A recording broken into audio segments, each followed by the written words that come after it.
Pues lo primero, disculparme porque justo hoy he recuperado la voz, así que a lo mejor hay algún momento en que la pierdo, hablo un poquito más bajo, pero bueno, yo creo que nos vamos a enterar todos bien.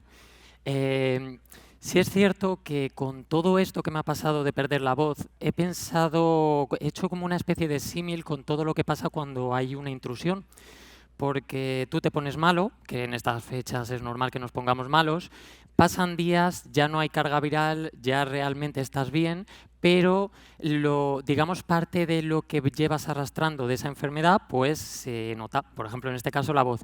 ¿Y por qué digo que una intrusión es similar a esto?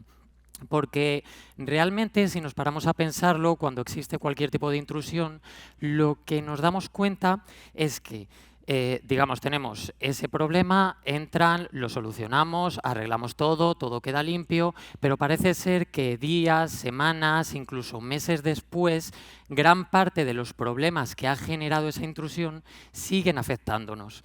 Entonces, es un poco como, digamos, ese pequeño símil que me vino a la cabeza y simplemente era para contaros. Pero bueno, ¿de qué vengo a hablar? Realmente vengo a hablar de 5G y vengo a hablar de inteligencia artificial. Es cierto que el 5G es algo importante a día de hoy, es algo muy interesante, ahora hablaremos de ello, pero por supuesto, antes de empezar con todo esto, hay un detalle y es quién es esta persona que está aquí. Porque realmente os he contado una historia, os he hecho un símil, he dicho de qué voy a hablar y no he dicho quién soy, aunque bueno, ya me habían presentado. Pero bueno, me llamo Miguel González Lara, soy el responsable de auditorías en Ravenloop, pero sobre todo, digamos que lo que más me define es ese pequeño fetiche en encontrar una gran fisura donde otros solamente ven un pequeño golpe, una pequeña rajita. Pero lo importante aquí y lo importante de lo que voy a contar hoy no soy yo. Lo importante es el quiénes somos. ¿Por qué el quiénes somos?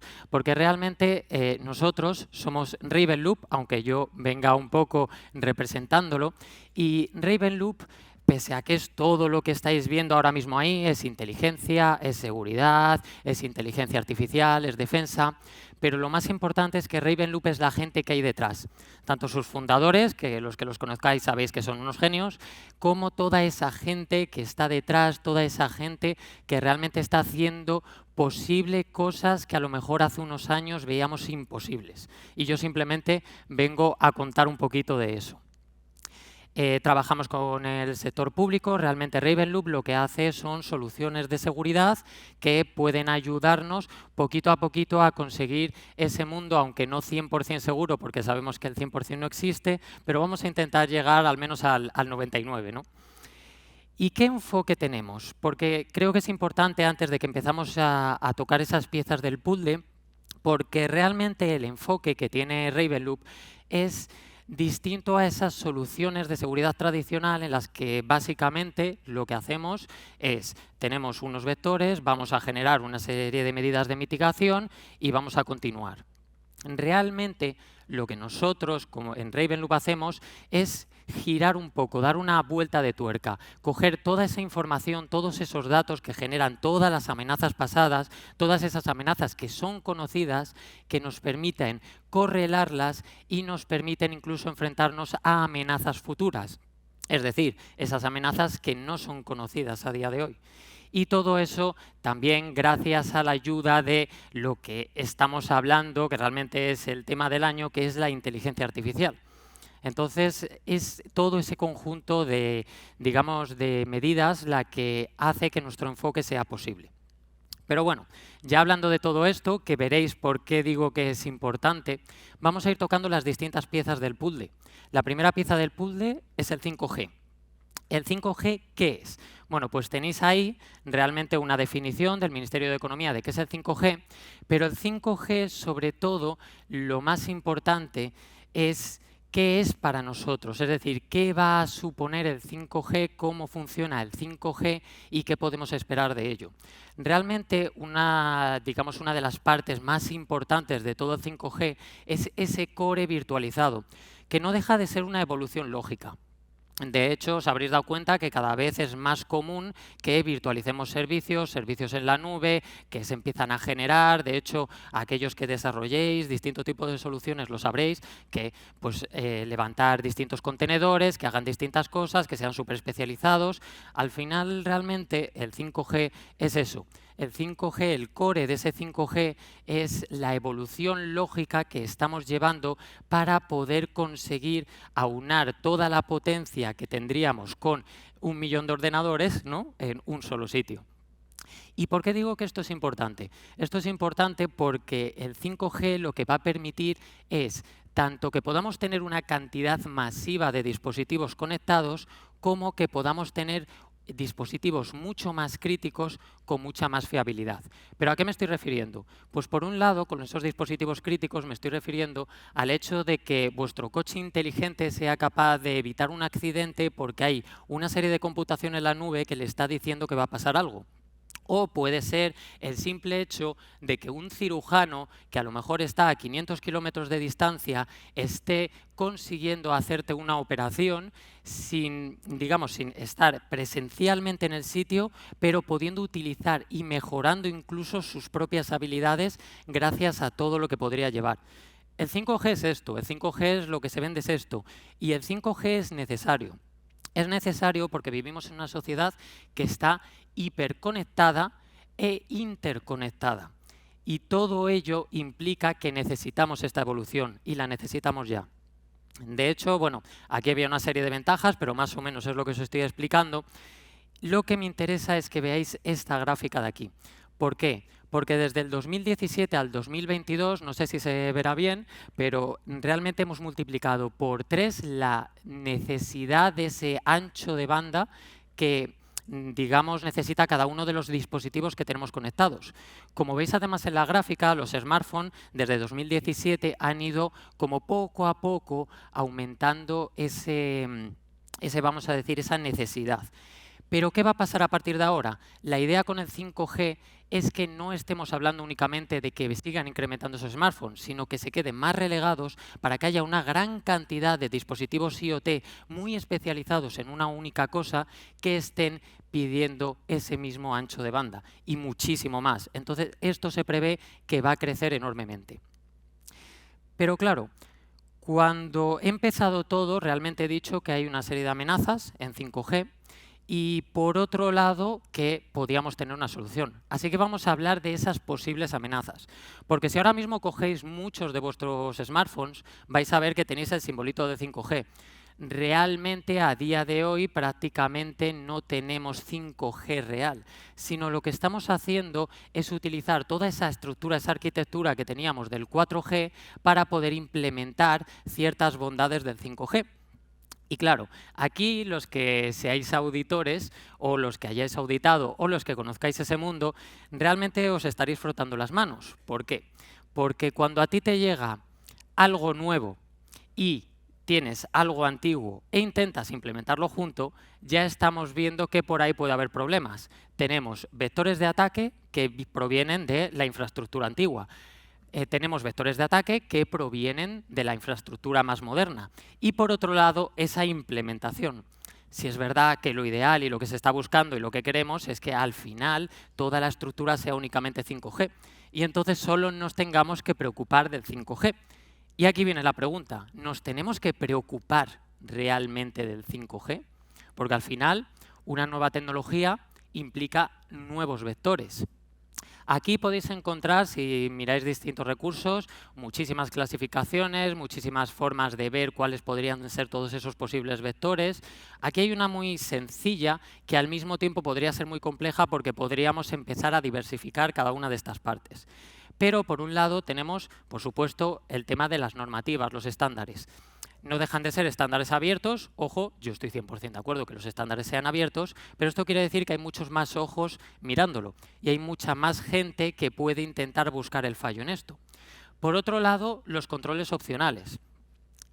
Una cosa importante del 5G es que realmente vamos a permitir que se puedan generar una gran cantidad de soluciones, de servicios, todos basados en el 5G, pero si parte de todos estos controles son opcionales, vamos a tener que intentar evitar el decir, bueno, vamos a disminuir el presupuesto en esta parte de defensa o en esta parte de implementación que es más costoso para poder tirar de otro lado. Porque al final, que un control sea opcional puede implicar que si no lo pones haya alguien que se aproveche de ello. Por otro lado, la cadena de suministro. En la cadena de suministro, ¿de dónde vienen cada uno de esos componentes? ¿Son componentes falsos? ¿Son componentes que puedan estar de alguna forma adulterados, vamos a decir? Pueden ser simplemente componentes reciclados que tengan hardware antiguo que además ya sea vulnerable. Y luego está la parte que a mí personalmente más me interesa, porque también es la que más tengo que tocar, ¿no? Que es el hecho de la arquitectura del sistema 5G. Realmente esos vectores de ataque, por supuesto, pueden ir, como pone ahí, configuración de software, configuración de red. Realmente, tanto la configuración, cómo configures ese software, cómo estés segmentando la red y cómo estés haciendo todo esto, va a implicar que pueda haber posibles vectores de ataque. Pero hay realmente dos puntos concretos, y diría incluso un tercero, que son los que me parecen a día de hoy más interesantes y que me gustaría compartirlos. Por supuesto, uno de ellos es el tema de la denegación de servicio, que también tendremos que mirar a ver qué demonios hacemos con esto, ¿no? Si os estaba comentando antes que puede estar una persona operando a 400 kilómetros de distancia, pues la verdad es que no queremos que se pierda esa comunicación, y es una de las cosas que estamos intentando conseguir con ese 5G. Pero hay otros dos puntos concretos, que uno es la virtualización y otro son los protocolos de comunicación. ¿Por qué es tan importante estos dos y por qué son tan importantes estos vectores de ataque? Bueno, pues en primer lugar vamos a empezar a hablar del tema de la virtualización. Os comentaba que una de las bondades del 5G es que vamos a virtualizar. Estas virtualizaciones va a implicar que cada servicio tenga lo que necesita, porque, por ejemplo, puede haber un servicio que necesite una cantidad de ancho de banda enorme, pero por otro lado podemos tener otro servicio, como era en los coches inteligentes, esas operaciones que os estaba contando, que queremos muy baja latencia. Y por esto es genial que podamos tener una virtualización que pueda virtualizar cada una de estas partes de red, estos segmentos de red, estos slicing, que nos permitan darle lo que necesita. Claro, aquí es donde yo me pregunto, vale, perfecto, tenemos eso, pero nos tenemos que asegurar 100% de que esa virtualización no puede tener fugas. ¿A qué me refiero? Fugas de tráfico. Si yo tengo dos segmentos de red diferenciados, entonces tengo que tener mucho cuidado de que no pueda haber el tráfico de uno desde el tráfico del otro. También tengo que tener muchísimo cuidado con el almacenamiento, con la capacidad de computación y con el ancho de banda, porque tampoco queremos que una parte del segmento pueda robar ancho de banda a la otra parte del segmento. Aquí ya estamos empezando a ver muchos vectores de ataque. Y de hecho, lo que queremos también es que cada uno de esos segmentos tenga su propia autorización. Esto se hace con el NSSAI, que bueno, que es el Network, Slicing, Specific, Implementation y demás, pero que realmente lo que nos indica es que cada uno de esos segmentos va a tener que tener una pequeña parte de autenticación y autorización que luego va a tener que ponerse de acuerdo con la principal. Entonces, todos estos vectores son posibles vectores que son explotables. Y aquí venimos encima a los protocolos de comunicación, porque cuando hablamos de protocolos de comunicación estamos hablando de que en el 5G vamos a estar utilizando realmente el protocolo TCP. Es decir, en la capa de transporte vamos a tener TCP, por encima vamos a tener TLS para dar esa capa de cifrado y de seguridad, y luego si nos subimos a la capa de aplicación y de serialización de los datos, vamos a tener HTTP2 y JSON. ¿Qué ocurre con esto? Que realmente estamos, digamos, poniendo en detrimento el diámetro que veníamos utilizando hasta hoy para utilizar todos estos servicios, todos estos protocolos que son mucho más conocidos. De hecho, la mayoría de los que estamos aquí seguramente nos tienen que sonar cada uno de esos protocolos, aunque sea de oídas, pero es que lo peor es que los chicos malos tienen mucha hambre y son muy caros sus coches, son muy caras sus mansiones, realmente van a buscar todas las formas de poder atacar cada uno de estos servicios. Y que estemos utilizando unas tecnologías que ellos conocen tan bien y tan profundamente, va a implicar un detalle muy importante, y es el tiempo de respuesta. cuando se encuentre una vulnerabilidad en 5G, tenemos que dar prioridad al tiempo de respuesta. ¿Por qué? Porque en el momento que exista esa vulnerabilidad, va a ser explotable activamente y se va a hacer muy rápido porque existe mucho conocimiento por detrás de esos actores maliciosos. Entonces, teniendo en cuenta todo esto, lo que nos tiene que quedar claro es, sí, está muy bien, tenemos que buscar los vectores, tenemos que buscar vulnerabilidades, tenemos que ir solucionándolas, pero necesitamos tiempos de respuesta veloces. Y aquí, precisamente, es donde viene la otra parte del puzzle, que es la inteligencia artificial. ¿Por qué la inteligencia artificial? Pues antes de explicar cómo vamos a unir estas dos partes, vamos a simplemente dar un breve repaso sobre inteligencia artificial. Ahí tenéis otra, digamos, descripción de inteligencia artificial, pero al final es unir informática y datos para conseguir resolver problemas. ¿Que eso es lo que queremos? Podríamos hablar de Machine Learning, podemos hablar de Deep Learning, podemos hablar de que, dependiendo más o menos de cómo lo enfoques, el Deep Learning sería como digamos, hermano mayor, ¿no?, del Machine Learning o el que funciona mejor, pero realmente no es así. Hay que saber qué hay que utilizar, cómo hay que utilizarlo y hay que integrar todo. ¿Por qué? Nosotros, por ejemplo, en nuestra herramienta Ravensight, en Ravenloop, utilizamos Deep Learning, utilizamos todas esas redes neuronales convolucionales que lo que nos permiten es, por ejemplo, en archivos multimedia, como estáis viendo ahí, detectar personas, detectar objetos, transcribir audios, saber en qué idioma se está hablando, poder directamente traducirlos, y todo esto se hace gracias a ese Deep Learning, digamos ese hermano mayor. Pero hay veces que no necesitamos esto. Hay veces, por ejemplo, cuando lo que queremos es simplemente ver anomalías en el tráfico, que con los algoritmos de Machine Learning va a ser incluso más eficiente. Porque tenemos una manía, y es que muchas veces necesitamos el plátano, y en vez de coger únicamente el plátano, cogemos al mono que sostiene el plátano, la rama que sostiene al mono que sostiene el plátano, y la selva que tiene el árbol, que tiene la rama, que tiene el mono que sostiene al plátano. Si solo necesito el plátano, a veces quizá nos podemos quedar solo en el plátano, porque además esto también puede aumentar mucho esos tiempos de respuesta, esas necesidades y esa computación. Y de la misma forma que, por ejemplo, para hacer una auditoría se necesita información, ¿no?, para comprender qué está pasando, para saber realmente por dónde tirar, la inteligencia artificial no deja de hacer lo mismo. Necesita datos. Sin datos no hace absolutamente nada. Ahí es donde viene el Data Lake, esa normalización de los datos que puedan alimentar a esas inteligencias artificiales y que realmente sea lo que nos da toda la información.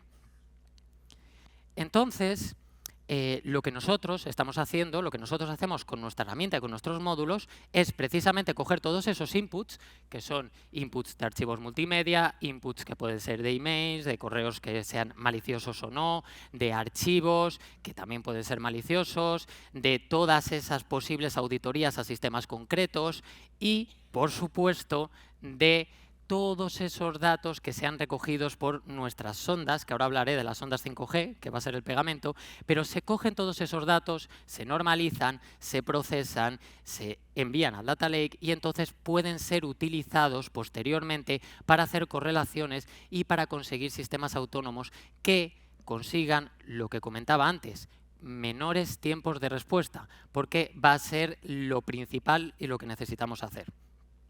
Entonces, claro, no tiene sentido que estemos implementando toda esta inteligencia artificial y demás, como digo, para disminuir tiempos de respuesta, si únicamente tenemos en cuenta lo que se ha tenido en cuenta hasta hace más bien poco, que es, tenemos un atacante, envía un correo malicioso, ese correo malicioso pues se descarga algo el usuario, lo abre, entra en su sistema, empiezan a saltar alertas, hay 1000 alertas que tienen que ver los operadores ya entonces deciden cuáles son reales y cuáles no, lo meten en el IPS, tienen su mitigación y perfecto.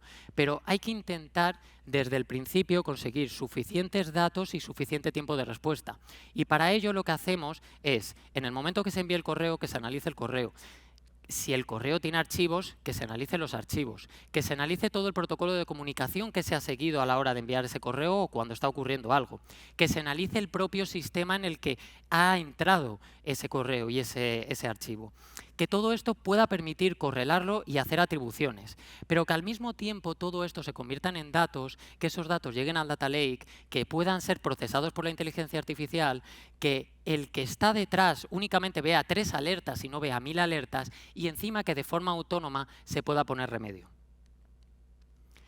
Y ahora tenemos 2 piezas del puzzle entonces. Tenemos 5G y tenemos inteligencia artificial. ¿Cómo hacemos ese puente? Pues ese puente lo vamos a hacer a través de una sonda 5G. Realmente lo que vamos a hacer es, para analizar las comunicaciones 5G, desplegar todas esas sondas en cada una de las distintas partes. Es decir, en la parte de radio, en el propio core, de hecho ahora veremos porque en el core en varios sitios, en la red externa donde está cada uno de esos servicios, y esa sonda va a ser la que recopile todos los datos y pueda servir para analizar ese tráfico, detectar ese tráfico que pueda ser malicioso y poder enfrentarse a ello. Aquí, bueno, realmente nos ponemos a ver y nos podemos volver locos, ¿no? Porque estamos viendo un montón de siglas. Si os ponéis a leer todos los documentos técnicos de 5G, es esto, una página tras otra, durante más de 500 páginas. Es maravilloso. Mundo maravilloso, os lo recomiendo. Pero realmente, esa sonda 5G tiene que estar en distintos puntos de todo esto. Es decir, tiene que estar en las partes de autenticación, en las partes de manejo, en las partes de datos. Tiene que estar realmente donde estén los routers, donde estén los firewall. Todo esto que estaba virtualizado, tenemos que poner esa sonda para que pueda detectar todo ese tráfico, pueda analizarlo y en tiempo real o casi real pueda dar respuesta. Entonces, tenemos esa ingestión de datos, como hemos dicho, normalizamos, llevamos a los sistemas y ya tenemos reglas creadas para esa amenaza que en principio no conocíamos. Y como ya tenemos la pieza del puzzle del 5G, la pieza del puzzle de la inteligencia artificial, tenemos ese puente que lo enlaza, que son las sondas. Pero ¿esto cómo funciona? Es decir, vale, ya tenemos todo esto, tenemos un montón de datos, pero ¿cómo podríamos realmente hacer que esto funcione? Pues aquí os traigo un caso de uso precisamente para que se entienda, digamos, a más alto nivel qué está pasando. Entonces, tenemos la sonda. Esa sonda detecta una serie de tráfico, en este caso en nuestro módulo Ravenwire, y detecta que hay una anomalía. ¿Por qué? Porque se está procesando para poder detectar esas pequeñas anomalías que podrían ocurrir en cada uno de esos puntos. Una vez ya lo hemos detectado, solicitamos al Data Lake una captura de ese tráfico. Es decir, vamos analizando en tiempo real cada parte del tráfico y en el momento que hay una anomalía, lo que vamos a hacer es pedir que por favor se haga una foto de esa anomalía, que se haga una foto de todo ese paquete de datos para que podamos analizarlo aún más en profundidad y para que se puedan, digamos, implementar mayores medidas que, aunque requieran más computación y más tiempo, hacen que podamos descubrir qué ha pasado. El análisis, en este caso, revela que hay algo malicioso, que hay algo que no debería estar ahí o que no está pasando como se esperaba. Una vez ya lo tenemos categorizado, tenemos la distinta información. Es decir, que podemos ver con más detalle todas esas alertas que se van generando, por qué se han generado esas alertas, qué cosas tenemos que tener en cuenta, pero es que al mismo tiempo que pasa todo esto, si por ejemplo en ese tráfico de datos se ha descubierto que existe cualquier tipo de software malicioso, se va a analizar gracias a nuestro análisis híbrido, porque se va a enviar también ese archivo malicioso, se va a analizar y vamos a poder tener más datos para correlar. Además de esto, si queremos hacer una investigación de todo este tráfico de datos, lo que vamos a hacer es poder utilizar todas las herramientas visuales que nos permiten seguir todo el tráfico y descubrir para ciertos procesos de investigación por dónde tenemos que ir avanzando. Entonces, tenemos ese tráfico, hacemos la foto, conseguimos también investigar esos archivos maliciosos que podían venir con ese tráfico, se envía todo esto al Data Lake y entonces lo que se hace es iniciar esas correlaciones. Correlaciones con eventos pasados, correlaciones con eventos que están ocurriendo y con toda esa información que existe almacenada previamente. En este caso, se trata de una botnet. Entonces, sabemos que hay un servidor de comando y control. Como tenemos ese servidor de comando y control, vamos a volver a correlar. Vamos a coger toda la información que tenemos del servidor de comando y control y vamos a determinar si tendríamos que tomar o no algún tipo de medida. Entonces, se compara con todos los feeds de seguridad, de inteligencia que existen y ya se ve que efectivamente deberíamos tener cuidado porque ese servidor de comando y control, a lo mejor, en este caso, se ha encontrado en otro feed. Y la parte más importante, que es la parte de esos tiempos de respuesta, porque en este momento que ya hemos determinado que existe algo malicioso, en este caso una botnet que tiene un servidor de comando y control, directamente en la solución de seguridad que se tenga implementada, esto ya depende de cada empresa, pues se va a incluir realmente este servidor de comando y control para evitar que siga habiendo comunicación y de esta manera poder tener esa defensa rápida y que un analista luego por detrás, sin necesidad de tener que ver 1000 alertas, pueda ir directamente a la base de todo esto, pueda determinar a lo mejor cosas que a día de hoy, y digo a día de hoy porque en un futuro seguramente podremos verlo, pero a día de hoy sí que requieren esa mano humana, pero ya hemos tenido un tiempo de respuesta corto, ya hemos conseguido salvarnos de ese problema en ese momento determinado, simplemente porque nos estamos ayudando de una herramienta más, porque la inteligencia artificial no viene para quitar empleos ni para que realmente nos vayamos todos a las Bahamas mientras los robots nos hacen todo, al menos no a día de hoy, sino que la inteligencia artificial viene como herramienta para facilitar el trabajo, para mejorarlo y para que consigamos cosas como esta. Entonces, al final, en todo lo que nos tiene que quedar claro y lo importante, tanto de por qué utilizar la inteligencia artificial como qué es el 5G, es tiempo de respuesta rápido. Ahí, bueno, tenéis una tabla que realmente están los sistemas de seguridad basados en aprendizaje automático y lo que nos llamamos nosotros inteligencia artificial completa, que realmente lo que hacemos es disminuir los tiempos de respuesta de un tiempo medio de 3 días al principio a un tiempo medio de 3 horas, que es una barbaridad realmente de tiempo medio, y ahí sí que estamos pudiendo hacer frente a las nuevas amenazas que van a ocurrir porque sabemos que están ahí. Todo esto que os he contado se hace gracias a Rivensight, en concreto al módulo Rivenwire, que básicamente lo que hace es integrar distintas plataformas de logs y demás y va estudiando cada uno de los datos, se van enviando a ese motor de inteligencia artificial para conseguir todo lo que os he comentado. Pero lo más interesante de Rivenwire es que es 5G ready. ¿Qué quiere decir esto? Que está preparado para unirse a esas sondas 5G que os estábamos comentando, para que pueda estar ahí en medio y pueda realmente conseguir que podamos enfrentarnos a esos nuevos vectores de amenazas. Por supuesto, podemos ver tráfico de red corporativo, de redes IoT, 4G, 5G, anomalía basada en inteligencia artificial, es decir, que realmente podemos analizar todo este tráfico. Y ya una vez, bueno, ya os he hablado de Rivenwire, ya hemos visto todas las piezas del puzzle, pero me parece interesante que hablemos de datos, ¿no? En este caso, de que en 2023 España ha superado la barrera de los 1.500 millones de euros invertidos en la adaptación de la red de telecomunicaciones al 5G. ¿Por qué? Porque es importante. Y de hecho, ahí no aparece en esa diapositiva, pero existen negacionistas del 5G y existen, digamos, haters del 5G. Y eso a día de hoy dice algo, y es que se habla de ello. ¿Y por qué se habla de ello? Porque es importante. ¿Y por qué es importante? Porque vivimos en una sociedad que vamos avanzando cada vez más rápido. Vivimos en una sociedad que cada vez necesitamos estar mucho más conectados. De hecho, estoy casi convencido que la mayoría de los que me estáis viendo, tanto aquí como en casa, tenéis el móvil o en la mano, o lo tenéis en la mesa enfrente, o lo tenéis metido en el bolsillo. Estamos hiperconectados y cada vez más, y cada vez tenemos más necesidad. Y estoy muy convencido que a la mayoría de nosotros nos llevan 50 años antes, sin todo lo que tenemos a día de hoy, y ya no sabríamos ni vivir. De hecho, me preguntaba yo el otro día, oye, ¿cómo se vivía antes sin el GPS del móvil? Pues yo sería incapaz, completamente.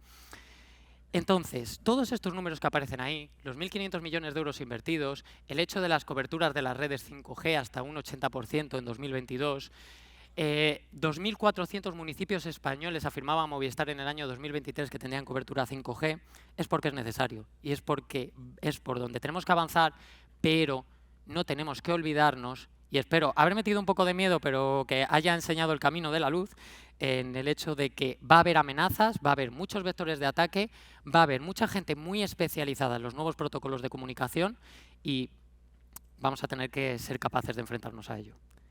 Así que nada, muchas gracias, espero que os haya parecido entretenido y ha aguantado la voz, así que perfecto.